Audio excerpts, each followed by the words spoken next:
Assalamualaikum warahmatullahi wabarakatuh. Saya Rizka Apriani dari kelas A 2017-3 kelompok 1 akan mencoba melakukan pengukuran CVP pada pasien, di mana tujuannya ini adalah untuk menentukan kadar cairan pada tubuh pasien dan sebagai pedoman untuk perawat ganti cairan pada pasien.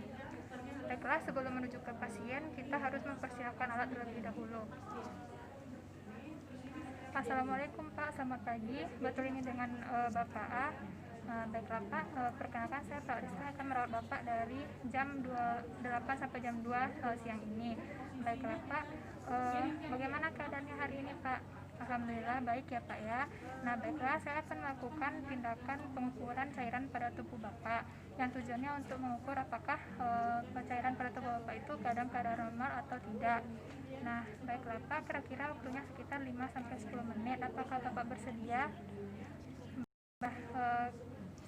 Setelah pasiennya bersedia, selanjutnya perawat mencuci tangan dan memakai handscoon dan mendekatkan peralatan kepada pasien. Kita posisikan pasien supinasi dan kita awaskan bantal pasien seperti ini, dan kita posisikan tangan pasien ke atas seperti ini. Lalu baru kita cari titik zero point-nya. Pak, permisi ya Pak. Jaga privasi pasien. Nah setelah itu kita cari titik zero point-nya, di mana kita cari PCS 4-nya, clavicula. Nah setelah itu kita tarik ke arah mid clavicula, mid axilla. Nah setelah didapatkan, kita tandai dengan pena.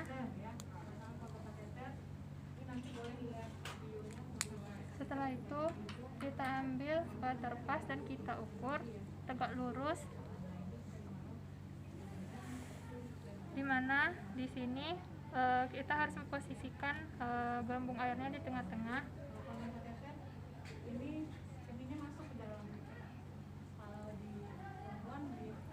Nah dan kita tepatkan manometernya di 0.0.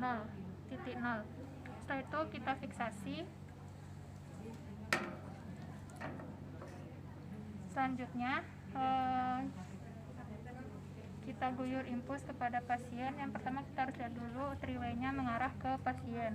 Nah kita guyur untuk mencek kepatenan infus cairannya. Nah setelah paten, nah kita matikan infus yang menuju ke pasien. Lalu kita alirkan ke selang manometernya. Setelah itu kita masukkan cairan sebanyak 20-25 manometer H2O. Nah setelah sentimeter H2O, setelah itu kita alirkan lagi cairan infus tadi ke pasien.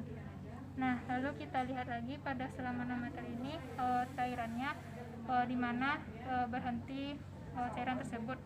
Nah di sini kita dapatkan berhentinya di angka 8. Nah berarti di sini kita dapatkan kesimpulan bahwa cairan pada pasien itu cukup atau baik atau normal. Nah baiklah, setelah kita melakukan pengukuran, kita bereskan lagi pasien. Nah baiklah Pak, kita sudah selesai melakukan pengukuran cairan di tubuh Bapak. Nah hasilnya cairan pada tubuh Bapak dalam keadaan normal, yaitu kita dapatkan dalam angka 8. Nah baiklah Pak, bagaimana perasaan Bapak? Alhamdulillah baik ya Pak ya.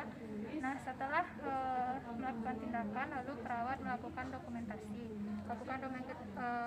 Pada tanggal 22 Desember 2020 telah dilakukan tindakan pengukuran cairan atau CVP pada Bapak A, dari mana hasilnya adalah 8 cm H2O.